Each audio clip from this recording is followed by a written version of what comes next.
பேச்சாளர் இடுமோனம் கார்த்திக் அவர்கள்.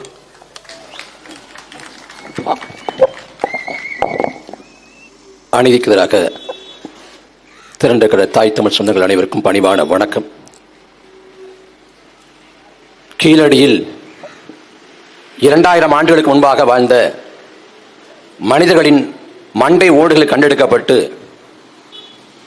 அவர்களுடைய உருவம் எவ்வாறு இருக்கும் என்று சொல்லி இங்கிலாந்து பல்கலைக்கழகத்துக்கு அனுப்பி 30 முறையில் உருவத்தை கண்டறிகிறார்கள். அவர்கள் எவ்வாறு செம்மார்ந்த வாழ்க்கை வாழ்ந்தார்கள் என்று ஒரு பக்கம் ஆராய்ச்சி நடந்து கொண்டிருக்கிறது. கீழடி அகழ்வாராய்ச்சி ஒரு பக்கம் பெருமை. அதே சமயம் ஈழ நிலத்தில் செம்மணியில் எடுக்கப்படக்கூடிய அந்த மண்டை ஓடுகள் நம் இனம் எப்படி திட்டமிட்டு அழித்தொழிப்புக்கு ஆளாக்கப்பட்டது என்பதை சொல்கிறது. நாம் கண்முன்னே 2 லட்சம் தமிழர்களை பறிகொடுத்து விட்டோம். 30 ஆண்டுகளுக்கு முன்பாக செம்மணியிலே அன்றைக்கு பாலியல் வன்கொடுமைக்கு உள்ளாக்கப்பட்டு கொலை செய்யப்பட்ட அக்கா கிருசாந்தி அவங்களோட உறவுக்காரங்க தாய் எல்லாரையும் அடித்து கொண்டு புதைச்சது. அந்த செம்மணி படுகொலைக்கு எதிராக பேசிக் கொண்டிருக்கோம். இந்த மண்டை ஓடுகள் அந்த காலத்தில் புதைக்கப்பட்டதாக இருக்கக்கூடும் என்று கண்டிக்கிறோம். ஆனால் 2009 நாம் கண்முன்னே 2 லட்சம் தமிழர்களை துள்ள துடிக்க படுகொலை செய்தார்கள்.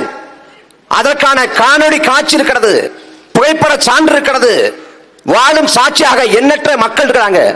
ஆனா இன்றைக்கு வரை அதற்கான நீதியை நோக்கிய பயணத்தில் ஒரு அடி முன்னோக்கி நகர முடியல. நாம பன்னாட்டரங்களை நீதி கேட்கிறோம்.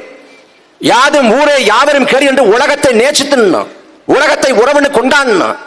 ஆனா உலக நாடுகள் முற்றுமுழுதாக தமிழர்களை கைவிட்டு விட்டது. இந்தியா பாகிஸ்தானுக்கு எதிரி, சீனாவும் அமெரிக்காவும் முரண்படுது. ஆனால் அப்படி முரண்பட்ட நாடுகள் எல்லாம் நாம் இன படுகொலையை வேடிக்கை பார்த்தது, மௌனமாக ரசித்தது, நாம் இனத்துக்கு அநீதி விளைவித்தது. அதன் விளைவாக இன்றைக்கு அழித்தொழிக்கப்பட்டு அகதியாக கூலியாக மாறி நிற்கிறோம். 1000 ஆண்டுக்கு முன்பாக நம் பாட்டன் ராஜேந்திர சோழனும் ராஜராஜ சோழனும் எந்த நிலத்திலே அரசாக கால்பதித்தானோ அதே நிலத்தில் 1000 ஆண்டுகளுக்கு பிற்பகுதியில் நாம் அகதியாக அடிமையாக கால்பதிக்கிறோம். இந்த செம்மணி படுகொலையை பேச வேண்டியது யார்? முதல்ல தமிழ்நாட்டை ஆளக்கூடிய அரசு. அரசு பேசியிருக்கணும், கண்டிச்சிருக்கணும். ஆனா வாய் திறக்கல. இந்தியாவை ஆளக்கூடிய நரேந்திர மோடி அரசு பேசியிருக்கணும், கண்டிச்சிருக்கணும், வாய் திறக்கல. 26 சுற்றுலா பயணிகளை கொண்டதற்காக பாகிஸ்தான் மீது போர் தொடுப்போம், பாகிஸ்தான் ஒட்டும் இல்லை, உறவும் இல்லை, பாகிஸ்தான் விளையாட்டு போட்டி கூட இல்லை என்று கண்டித்த நரேந்திர மோடி லட்சக்கணக்கான மக்களை எம் தாய் தமிழ் சொந்தங்களை கொண்டிருக்காடா, அந்த இலங்கையோடு ஏன் உறவு என்ற கேள்விக்கு பதில் உண்டா?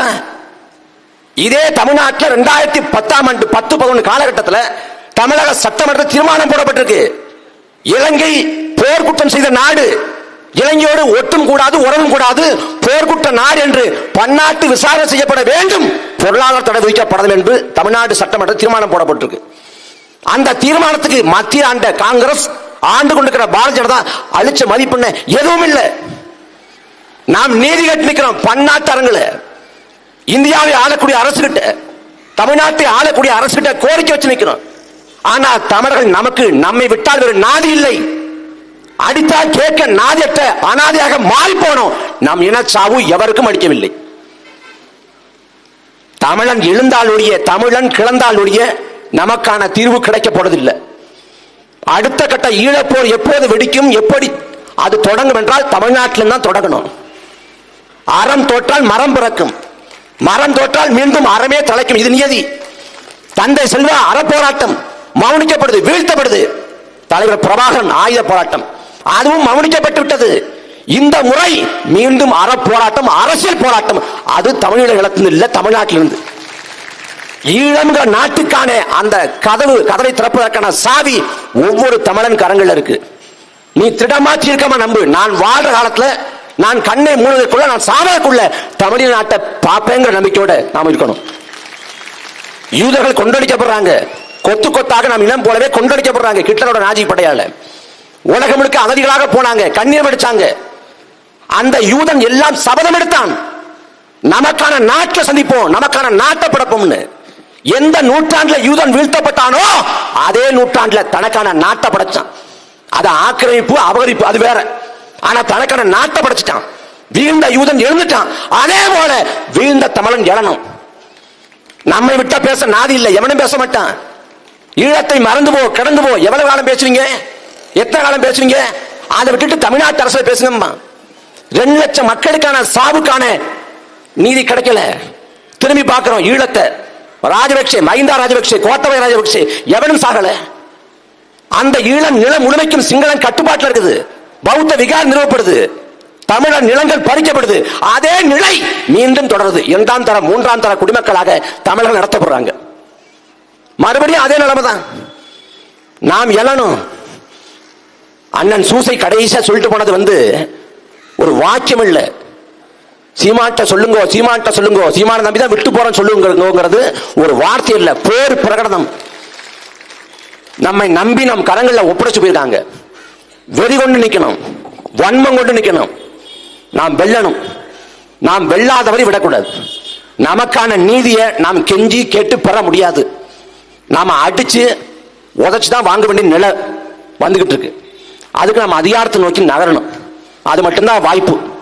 உலகம் முழுக்க வாழக்கூடிய தமிழர்களுக்கான கடைசி நிலம் இந்த தமிழ்நாடு, தமிழர்களின் வரலாற்று தாய்நிலம்.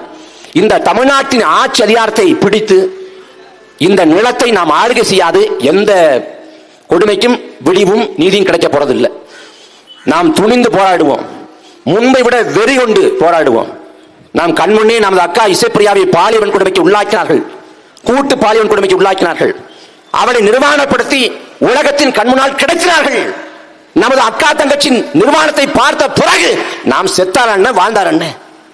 நாம் கண்முன்னே நம் தம்பி பாலச்சந்திரனை சுட்டு கொண்டான், பச்சிலம் பாலகனை. அதுக்கு யாரும் இங்கே துடிக்கல. இங்கே ஊடகவியலாளருக்காக துடிக்கிற மாந்திரை அமைப்புகள்.